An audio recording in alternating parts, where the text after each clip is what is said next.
Tervehdys Janne. No niin, morjes, morjes. No niin, miten se kevät on mennyt?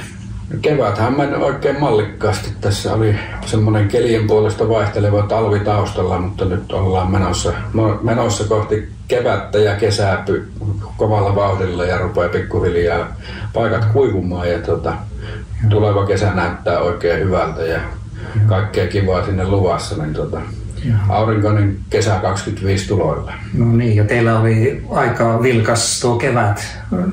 Te vietitte juhliakin. No joo, me ollaan tässä nyt Ponssella vietetty Ponssan 55-vuotis taivalta. Tulee tänä vuonna täyteen, kun Einari silloin perusti Vieremälle metsäkonetehtaan ja nyt vietetään sitä arvokasta juhlavuotta ja juhlistettiin sitä asiakkaiden kanssa tuolla kiertueilla. Käytiin ihan asiakkaiden luona metsässä Savotta-kiertueilla 6 eri paikkakunnalla tuossa muutama viikko takaperin ja oli oikein kivoja kohtaamisia siellä pitkästä aikaa asiakkaiden luona.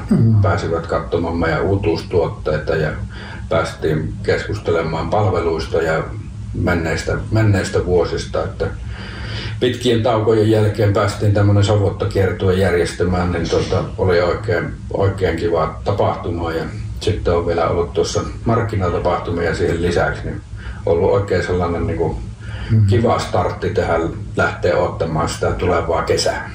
Mittariin autossa tuli kilometrejä ja... No kyllä, sinne muutama 100 tuli, kun Suomi kierretään ristiin. Saattoi mennä jopa 4-numeroisen puolelle. No niin, kyllä. Joo.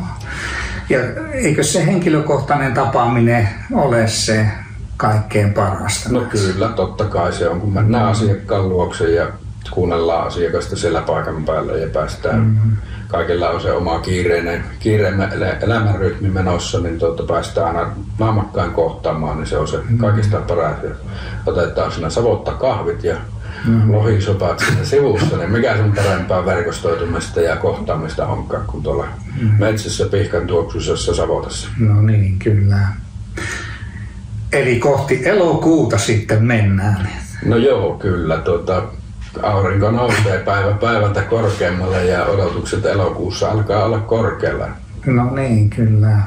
Eli olette ihan ensimmäisten joukossa ilmoittautuneet Etelä-Savon konepäiville ja ilmeisesti Ponsse nähdään nyt, jos ei samanlaisena, niin ihan yhtä hyvänä. No aina meillä on pikkusen tarkoitus petratakin, niin edellisen kerran, kun ei vielä ollut sitä tapahtumaa raviradalla, niin nyt me pystyttiin petraamaan sen ilmoittautumisen suhteenkin. Me ilmoittauduttiin jo melkein niin kuin lähtiessä, että kun järjestätte seuraavat, niin kyllä mekin tullaan paikalle. Niin. No siinä on esimerkkiä muillekin.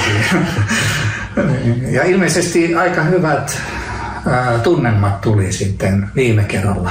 No joo, tapahtuma oli kyllä oikein sellainen mukava. Siellä oli alan väkeä, sitten oli ihan alasta kiinnostuneita, oli ikäluokista vauvasta vaariin väkeä. Se on ilahduttavaa oli nähdä se nuori sukupolvi ja innoissaan siellä katsomassa isoja laitteita ja koneita ja juttuja. Niin se oli semmoinen kiva perhetapahtuma ja keli suosi silloin ja keli tulee suosimaan meitä varmasti myös tulevana kesänä. Niin se on kalenterivaraus on tuonne yläkertaan laitettu, niin se on keltainen kohtaa yleensä keltaisen, kun me viedään keltaiset liivit sinne osastollemme, niin meillä on yleensä aurinko aina yläpuolella. Joo, tästä lähdetään.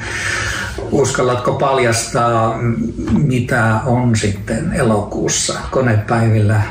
No ainakin varmaksi voin sanoa, että lupsakkaa tunnelmaa löytyy meidän osastolta aina, mihin me mennään. Niin. Ja varausatarjouksia ja collection myyntiä, eli meidän muodikkaita Ponsse-vaatteita löytyy sieltä myytäväksi ja sitten mahdollisesti yritetään saada sinne uutuustuotteita esille ja jos oikein puristan, niin saataisiin vaikka jonkunlainen koeajo hommakin sen pystyyn. Niin. Eikö se viimeksi ollutkin siellä?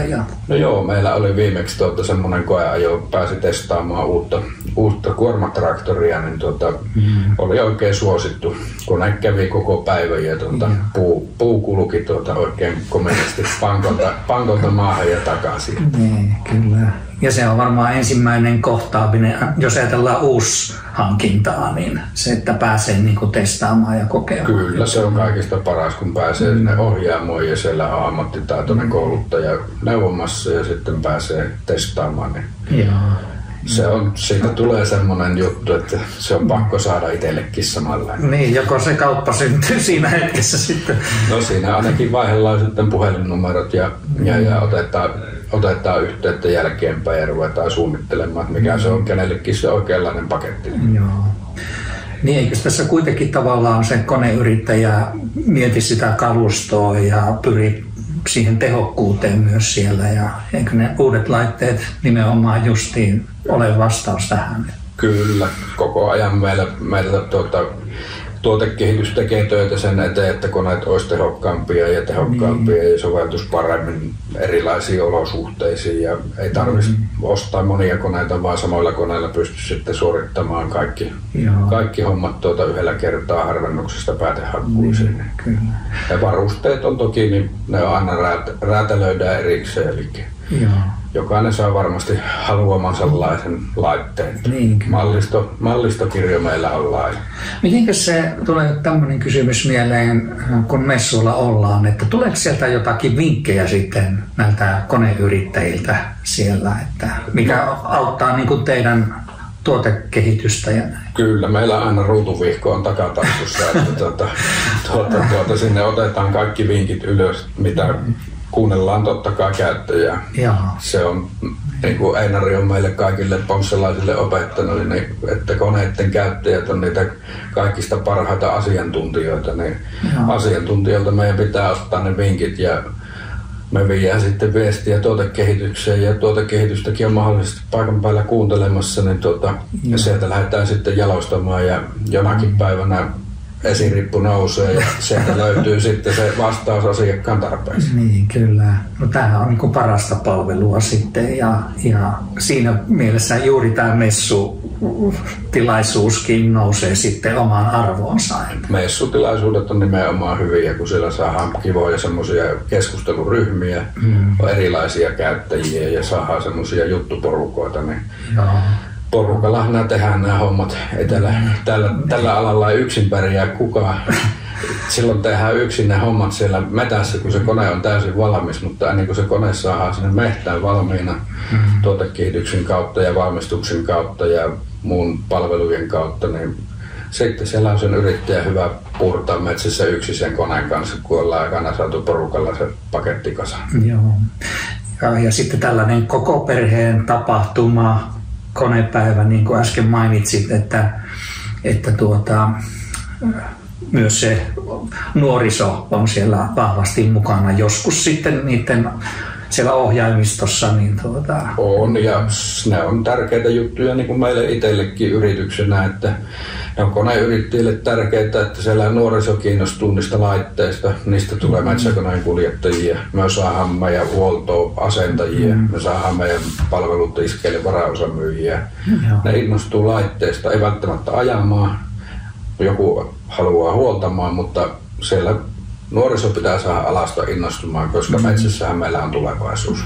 Kyllä. Ja eikös moni tämmöinen koneyritys, niin sehän on, jos saattaa olla monessa sukupolvessa, niin että siellä jo innostutaan heti. On, ja nykypäivän koneyritykset, ne on täyden palvelun taloja, eli siellä on toimihenkilöpaikkoja, monilla on toimihenkilöt omasta takaa, leimikkosuunnittelijat, korjuusuunnittelijat. Niin tämä on semmoinen niin kuin moninainen ketju tämä meidän asiakaskunta. Joo, ja sitten tämmöinen messutapahtuma, niin siellä sitten puhutaan myös siitä verkostoitumisesta, että ei pelkästään niin kuin haalita asiakkuuksia, vaan siellä tavataan myös niitä muita laitetoimittajia ja varaosaa asioita ja tällaisia. Kyllä juuri näin, että siellä nähdään paljon meidän yhteistyökumppaneita, koska ei myöskään kaikkea valmisteta itse. Meillä on kyllä hyvinkin paljon tarvikkeita ja kaikkea myynnissä, mutta meillä on se oma verkosto ja heitäkin toivottavasti nähdään paljon siellä Raviradalla sitten elokuussa meidän kanssa, niin päästään vaihtamaan kuulumisia niistä vaikka pyörän ketjuista, teloista tai jostakin tällaisesta, niin on kiva nähdä, kun talvi vaihdetaan aina sähköpostia ja soitetaan, niin on aina kiva nähdä messuilla tuttuja paikan päällä. Joo, kyllä. No ei mitään, hei. Kiitoksia Janne tästä, että kiireisenä kuitenkin ehdit tähän pieneen haastatteluun ja nähdään siellä Mikkelin raviradalla sitten elokuussa, niin ei mitään. Kyllä. Onnea ja menestystä sinne ja bisneksiä. Kyllä, kiitoksia samoin. Elokuussa on varmasti hyvä päivä tulossa ja pidetään peukkuja tosiaan, että se ilmanhaltija laittaa meille ne shortsikelit niin kuin viimeksi. No niin, pistetään hakemus menemään. Kyllä. Joo, kiitos paljon. Yes, kiitos. Kiitti. Hei.